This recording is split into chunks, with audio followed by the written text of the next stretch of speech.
coloca aí na tela para a galera ver a classificação do Campeonato Brasileiro.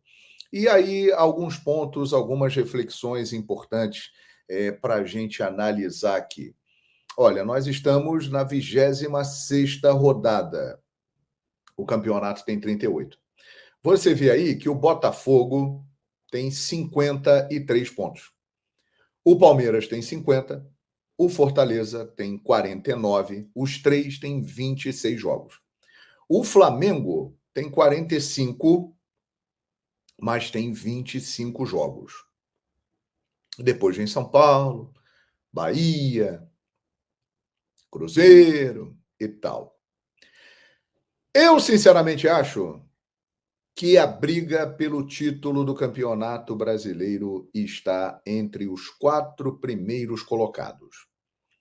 Botafogo, Palmeiras, Fortaleza e Flamengo. Acho que são os times que estão no páreo.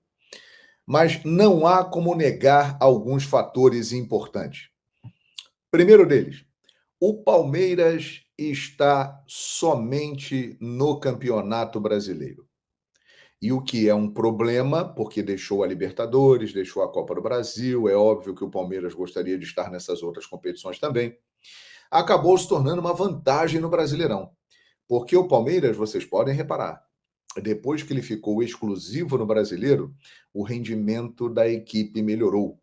Abel tem tempo para preparar o time e não fica com aquela ladainha dos outros que estão jogando tudo, do calendário, que tem muito jogo, aquela coisa toda. Então, essa é uma grande vantagem para o Palmeiras, que o transforma num candidatíssimo ao título. Só que tem pela frente um Botafogo, que é um time que está jogando muito futebol. Ainda tem a Libertadores pela frente, vem aí os confrontos contra o São Paulo, mas o Botafogo está dando conta do recado e montou um elenco com peças suficientes para ir administrando o time. O Arthur Jorge vai mudando alguns jogadores e o Botafogo se mantém competitivo, com uma intensidade impressionante e uma qualidade de jogo muito boa. É bonito, é agradável ver o Botafogo jogar. Então, na minha opinião, de fato, Botafogo e Palmeiras são os candidatíssimos ao título do Campeonato Brasileiro. Agora, não dá para descartar um time como o Flamengo, que tem um elenco muito vasto. Se você pegar os 2 últimos jogos do Flamengo, em que ele jogou bem, inclusive, né? Venceu o Bahia, seguiu na Copa do Brasil e empatou com o Vasco, o clássico de ontem no Maracanã. O Flamengo botou em campo times muito fortes. Ontem teve as estreias, que foram muito boas, de Alexandro e Gonçalo Plata. Perdeu o Pedro, perdeu o Vinha, perdeu o Cebolinha. O Michael só volta daqui a 1 mês e meio. O De La Cruz deve voltar no meio de semana, mas está fora. E mesmo com tantos desfalques, o Flamengo consegue ter uma equipe muito poderosa, muito forte. Falta um encaixe melhor do time do Tite, principalmente em momentos decisivos. O Flamengo está sendo um pouco relapso, eu diria.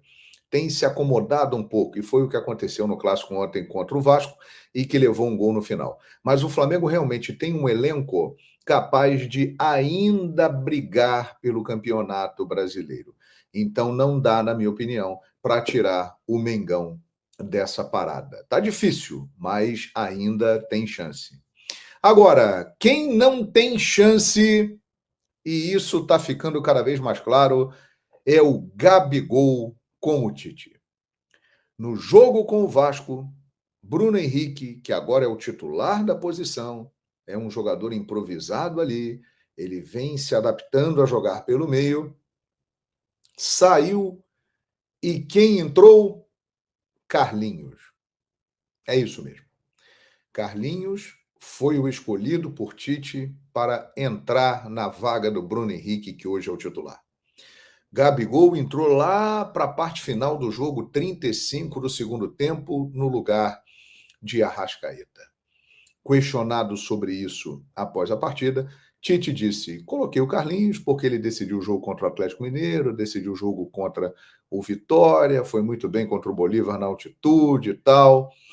Mas cá entre nós, gente, mesmo o Tite não tendo o Gabigol como um cara que ele gosta e prefere, eles não têm um relacionamento de afinidade, eles convivem profissionalmente, mas ele não está na relação dos preferidos do Tite há muito tempo, desde a seleção brasileira. Mas numa disputa como o Carlinhos, que é um jogador para compor elenco, por pior que o Gabriel Barbosa esteja, ele precisa estar na frente do Carlinhos. Porque ele é melhor do que o Carlinhos, porque ele tem mais história que o Carlinhos, e neste momento que o Pedro só volta ano que vem e o Flamengo não contratou um centroavante, ele tem que ser a opção número 1 para ocupar aquele espaço, queira o Tite ou não. Mas, pelo visto, o Tite não quer. Então, Gabigol, que tem aí poucos meses de contrato para encerrar o seu vínculo com o Flamengo e que poderia mudar a sua história, porque ele está muito mal, ele precisa provar jogando que melhorou e que pode dar a volta por cima. Mas provavelmente ele não terá essas oportunidades. A constatação é essa: Gabigol é a última opção do Tite. Eu considero um erro, mesmo o Gabriel não jogando nada desde 2022, quando conquistou a Libertadores pela segunda vez, fazendo o gol do título. Pelo Flamengo. Passando aqui no final do vídeo para dar uma informação para vocês. Infelizmente, o que todos temiam se concretizou. No empate contra o Vasco, triste empate contra o Vasco, o Flamengo, infelizmente, teve confirmada a lesão de Luiz Araújo, como diz essa nota aqui, da página oficial do Flamengo, no Threads, já que o Twitter, infelizmente, não está mais ativo aqui no nosso Brasilzão. Quase 2,5 milhões de seguidores, perfil oficial do Clube de Regatas do Flamengo, informando que Luiz Araújo teve diagnosticado uma lesão osteocondral, uma fratura da cartilagem do seu joelho por conta da pancada que ele acabou levando no jogo contra o Vasco.